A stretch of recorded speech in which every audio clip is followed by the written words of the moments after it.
Surviving infidelity. I couldn't handle his false reconciliation and ghosted. He started blame shifting and getting upset when I didn't just forgive and forget. He said all the right words, poured out crocodile tears, and begged on his knees for forgiveness. To be fair, he has done some of the work. He occasionally would text me pictures of where he is at and would text me throughout the night. He would spend more time with me and listen to me cry. But he would also stonewall and get frustrated with me if I was having a rough day or questioned him. Slowly, the red flags started popping up again that he demonstrated when he was first cheating on me. Passwords changing, phone mysteriously dying whenever he went out, never leaving his phone around. My heart started sinking and suspected he was cheating again. He would explain these away and promise to me he would never hurt me again. I was in denial and had conversations over and over again with him respecting my boundaries. Letting me know when he goes out, who he is with, and checking in with me throughout the night. Really freaking easy. On Friday night, he turned his phone off when he went out again and all my calls went to voicemail until the next afternoon. I had a mental breakdown and realized I couldn't deal with this anymore. I was an anxious mess and was calling and texting him all night. I cried myself to sleep. His phone was off the entire night. I blocked his number, all social media, his friends and family, on everything. I had my family block him as well. When he realized I blocked him the next day, he started calling me from unknown numbers and showed up to my place. I held strong and didn't answer or respond. He left voicemails claiming his phone has just died and he was doing the work to earn back my trust. He was crying and begging me to unblock him. Yeah, right. I see him 3 to 4 nights a week and it's almost always fully charged, yet when he's out with friends it suddenly is always dead between 9 p.m. to 9 a.m. the next day? Really? He must think I'm a freaking idiot. I've begged him to keep his phone charged, but I realized he doesn't give a damn and just turns it off, and probably goes to see his hookers and Tinder dates while I'm at home struggling to be mentally stable. My stomach feels like it's in knots. I truly loved him and I'm really disappointed, depressed and ashamed that our relationship failed. I love this man and did everything to make him happy. I cooked amazing meals for him, always dressed up, intimacy all the time, back rubs weekly, small gifts, and was always there for him. I'm considered conventionally attractive and am in great shape. I'm also close to finishing my degree. I am just so disappointed. I really loved him, or the person I thought he was. We were about to sign a lease together before I discovered his double life, and thank God I did. I feel guilty for ghosting him, but I just can't deal with his half-assed attempts at reconciliation. Now for the top comments. Good work. You have to create consequences. Be strong. Thank you. I can get through this. Even if I can't believe it now. No need to feel guilty for ghosting someone who turned their phone off with zero regard for your feelings, which are the direct result of him disregarding your feelings hundreds of times in the past. You clearly care more about his feelings than he does yours. The silence is hard. The hardest part, in fact. You'll be tempted to falter, to reach out looking for the answers to the questions that torment you in your silence. Get a lifeline, someone to reach out to when you're at the bottom of that pit. It'll prove very useful in your recovery. But above all, keep your head up and stay strong. It took guts to do what you did, and that makes you brave. You'll look back and be proud of this moment, even if you're in the deepest pit of self-loathing at the moment. You got this. Thank you for your comment. I'm going to follow your advice. I'm packing a bag to stay at my mom's for a bit because, like you commented, the silence is just so deafening. I'm used to having him over most nights or FaceTiming me. My sister is coming down to spend spring break with me too in April. I feel like the ball in my stomach won't go away. I hope with time I'll look back and not feel regret. You read the situation absolutely correctly. There's no reconciliation but the totally devoted kind. He's lost all rights to the victim card. Either he's on board with your terms or he's not serious about beginning an effective reconciliation. Don't play the pick-me game. He should feel bad. He messed up big time. Not your job to fix that, it's his. If he doesn't see that now, nothing you can say would change it. Thanks for taking the time to comment. I feel pretty lonely and reading the replies is helping a lot. I played the pick-me game really hard the first time around. I felt less than and tried to prove myself that I'm worthy of being loved. It's depressing looking back. I wished I left the first time around, but this is a definite learning experience. Your comment helped me put things in perspective. Much love to you. The next story is titled, Letting Go Was the Best Thing I Could Have Done for Myself. Little backstory, my ex-husband, who I was with for 5 years, Had an affair with a co-worker and left me for her 3 weeks after we got married. He lied about it for months while sleeping with both of us. I had suspicions that he was cheating before he left me and had asked him about it, and of course he was so offended I could even think that. So, I begged him to try couples therapy with me, because I didn't want to believe he would cheat. Until I found proof that it had been going on since before he left me. It was a truly terrible time for me. I felt so hurt and confused and just shattered. I was only 30 and was going to be divorced and thought everyone would think there was something wrong with me. Eventually I started dating again but actively hid the fact that I was going through a divorce out of shame, which I regret now because having something like this done to you is not something to be ashamed about. We are literally victims of someone else's selfishness. We are the casualties. Through everything that happened I ended up falling for someone I have been friends with for 10 years, even though neither of us had ever seen each other as anything more than platonic. He was there for me during my difficult times, and I realized I was developing feelings and didn't think about my ex when he was around. The first time we kissed felt like actual magic, it felt so right. We are about to celebrate 1 year of being together and I realize, this is it. This is what I was supposed to have. The connection, the respect, the unconditional love. If it took going through what I went through to be where I am now, for our timing to be right, I'd do it again in a heartbeat.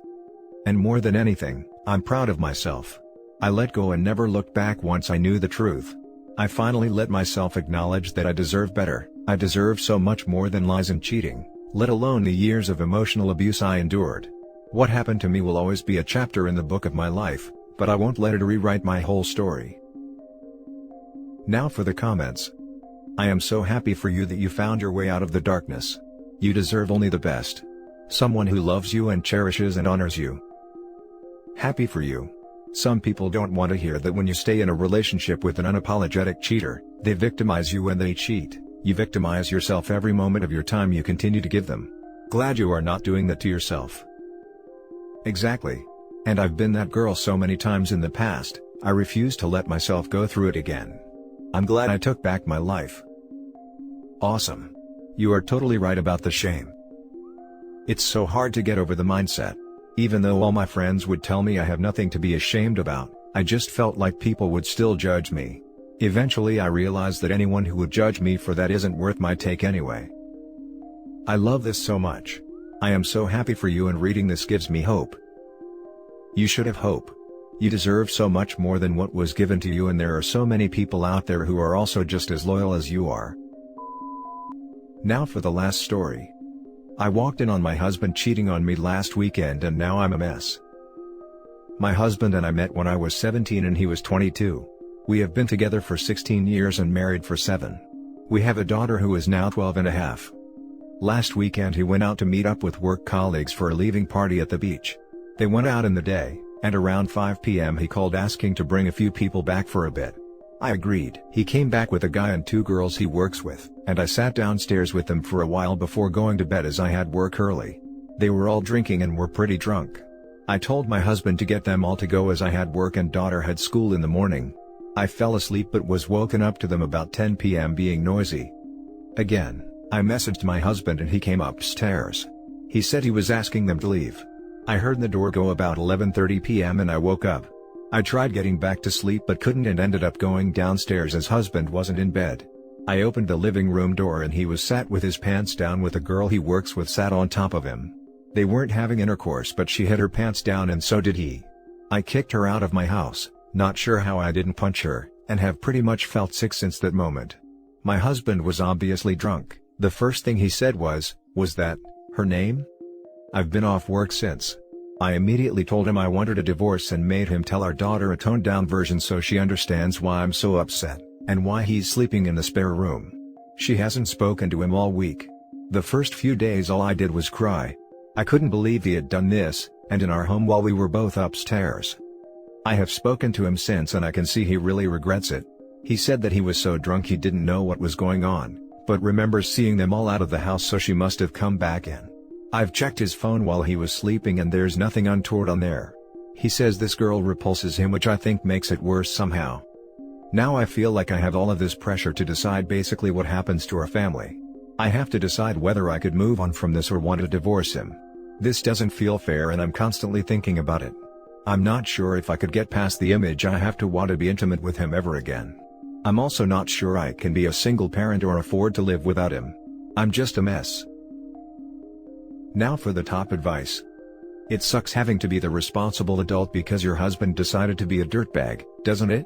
Especially when you're hurting and your whole world is falling apart and he's just like, duh, I can't remember, duh, who was I naked with? Duh. Let me tell you how this plays out if you stay. He sees it as a pass. He's remorseful now, but if you don't get over it on his timeline, he gets angry. He throws it in your face that he can't even remember. What's your problem? You still have to see these co-workers. They'll know what happened. If he doesn't tell them, she will. Some will find it funny and laugh at your pain. Some will feel sorry for you that you were so humiliated. People will critique every aspect of you and your life and your family to determine why he did this, especially with a girl so repulsive. They'll talk about your body, they'll talk about the decor in your house, they'll theorize on what you're like in the bedroom and how it's probably your fault for being frigid or vanilla. You'll be expected to go to work events and socialize with these people, and smile while you eat the crap sandwich and they gossip about you behind your back. You'll die inside a little more each time you learn something new about what they said, or your husband rolls his eyes at you and tells you to get over it, he was drunk. You won't be the mother to your daughter that you want to be because of the betrayal trauma. You won't feel safe. You'll try to verify things to make yourself feel safe and heal, and you'll be called paranoid and crazy for it. This is a brutal thing to go through and I'm so sorry. I know how much it hurts. But if you stay and let him rug sweep it, this will destroy you. Even if you're open to reconciling later, you have to get out of this dynamic and away from these people. You have to save yourself and your child. Look up Champlady, read her book, read her blog. Read the comments from other people who have lived it. Learn what false reconciliation is so you can see it if it's happening. Learn about betrayal trauma so you aren't surprised by what happens to you while you go through this. It's a hard road, but you can get through it and thrive. Well, I had to say this. I reread it several times because it is so well put and true. If you ask him if he was assaulted and to press charges, see what his reaction is, that could tell you a lot. That's absurd. It will never hold in a court or even at the police station. Feel no pressure. He made that choice when he decided to cheat. Being drunk is no excuse. If it's a case of actual violation, it's not his fault. But that doesn't mean you'll be able to stay. Exactly, I still need to work out if I can move past the image I walked in on whatever happened. And that's it for this video, guys. If you have thoughts to share, leave a comment below. Don't forget to hit like and subscribe if you like this content. I'll catch you in the next one. Good day, everyone.